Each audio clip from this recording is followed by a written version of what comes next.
إذ يصاب الجميع بسعال أو الكحة بين الحين والآخر، وأحيانا يعاني الأطفال من هذا السعال في الليل أكثر شيء من النهار، ويسمى بالسعال الليلي، وهو جدا شائع بين الأطفال. ولما يصاب الطفل بالسعال الليلي يفقد السيطرة ويصبح من الصعب أن ينام براحة تامة. اليوم رح نتعرف طب ليش يزداد السعال الليلي وكيف نعالجه مع ضيفنا بالاستديو استشاري صدرية أطفال واضطرابات النوم الدكتور عيسى الرشيدي. وصباح الخير دكتور، نورتنا. أهلا، صباح النور. يا هلا. يسعد صباحك يا دكتور، وشكرا لك على وجودك معنا للأمانة، وهذا موضوع جدا مهم خاصة مثل ما ذكرت آمنة في المقدمة بأنه للأطفال. والبداية حابين نعرف للمشاهدين خاصة اللي عندهم حديثي ولادة وأطفال في البيت ما هو السعال الليلي؟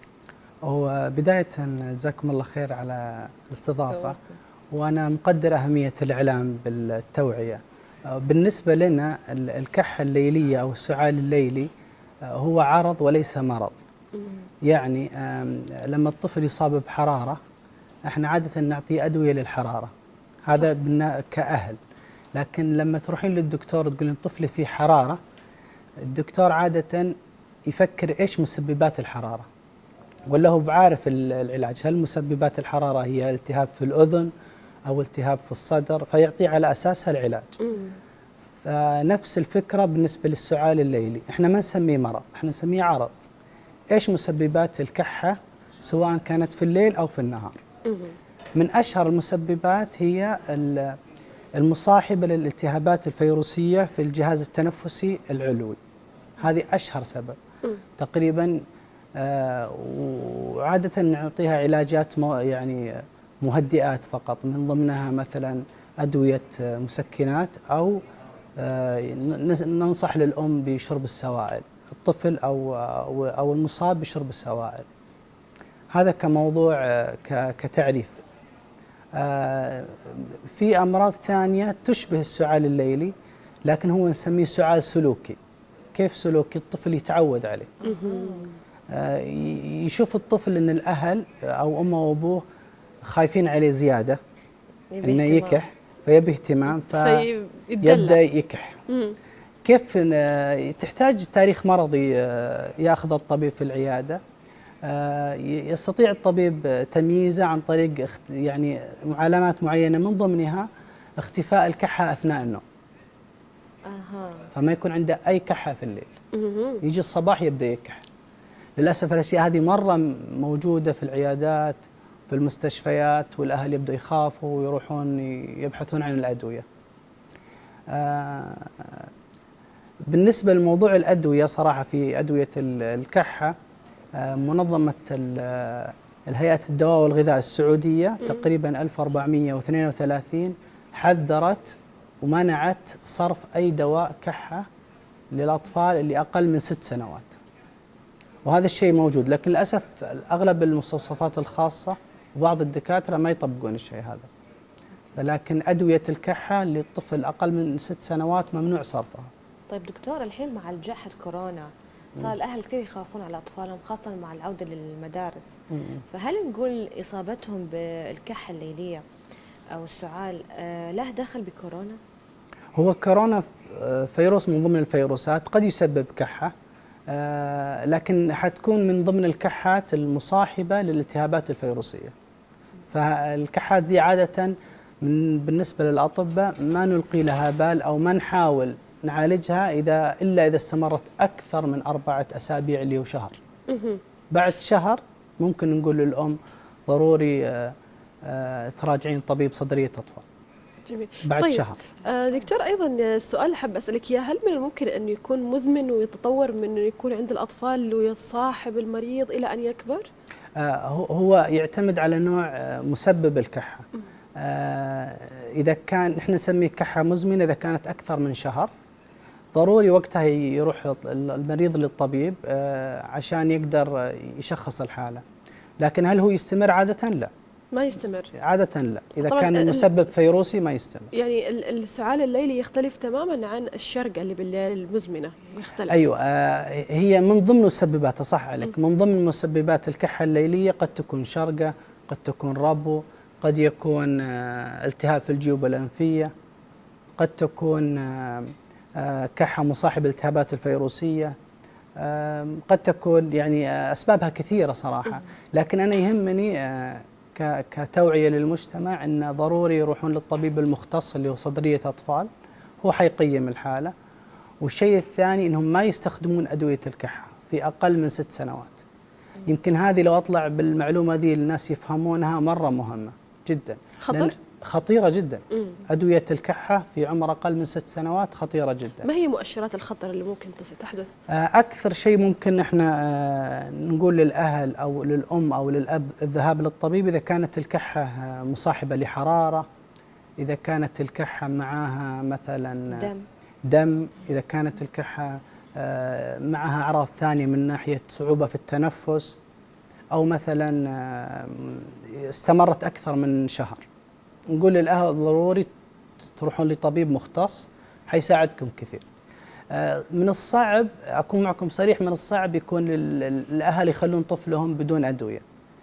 فكثير تجينا الأسئلة هذه، أعطوني أدوية للكحة، أعطوني. هو ما في شيء. أيوة. البعض يستخدم أشياء عندهم مثلا. هذا خطورة الشيء.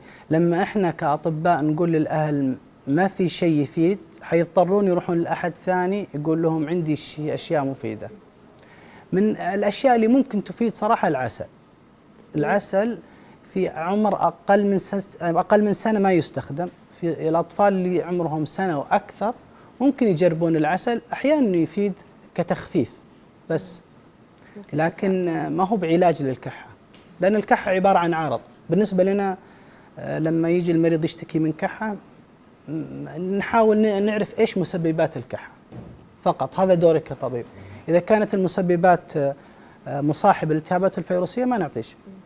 بعض الأحيان يستخدمون أشياء مثلا زي ما قلت لك شعبية من الشاي أو البخار اللي يحطونه مثلا على المرمية. بخار. هل هذا يعني مفيد؟ لا مو مفيد للأطفال بس. للأطفال مو مفيد. إذا كان العسل يقول لك يعني لما يتم سنة وشيء. أيوة قد يفيد العسل، أكون معك صريح، قد يفيد في تخفيف الأعراض، لكن لا كافوسيد ولا هستوب ولا أنتي هستامين، هذه كلها ممنوعة للأسف ويصرفونها الناس، وأعراضها خطيرة وقد تسبب وفاة أحيانا.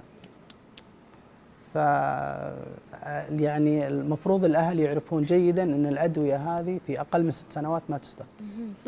طب دكتور، بعض الأحيان البعض يجي له زي يعني يشعر كأنه زي غبار داخل حلقة، يصحى من النوم والكحة تستمر حتى لو شرب الماء. صح. الجفاف في الحلق أو إحساس الشرقة، هذه من أعراض أحيانا عدم النوم السليم من ناحية الشخير، من ناحية انقطاع النفس، قد تسبب زي النشفان في الحلق.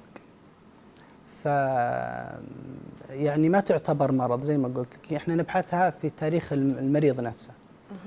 بس الشيء المطمئن للأهل ما دام الكحة ما تضر الطفل، يلعب وياكل ويشرب، بس هي موجودة الكحة، بس هي تنرفز الأم والأب، يعني ودهم يسوون شيء، ودهم يعالجوا الموضوع بشكل ودهم يعالجون الموضوع، بس بالنهاية أحيانا يضرونه للأسف باستخدام أدوية، وشفتها كثير في المستشفى عندنا. من ضمنها يعطون دهون أو يشربون زيوت، أو مثلا يعطونه سمن. صح عليك. إذا أنت عايشة في المجتمع حقنا حتشوفين الأشياء هذه غلط. عندي طفلة يعني تضررت كثير رئتها بسبب عدم فهم الأم للمرض. هو مو مرض، هي كحة، عرض.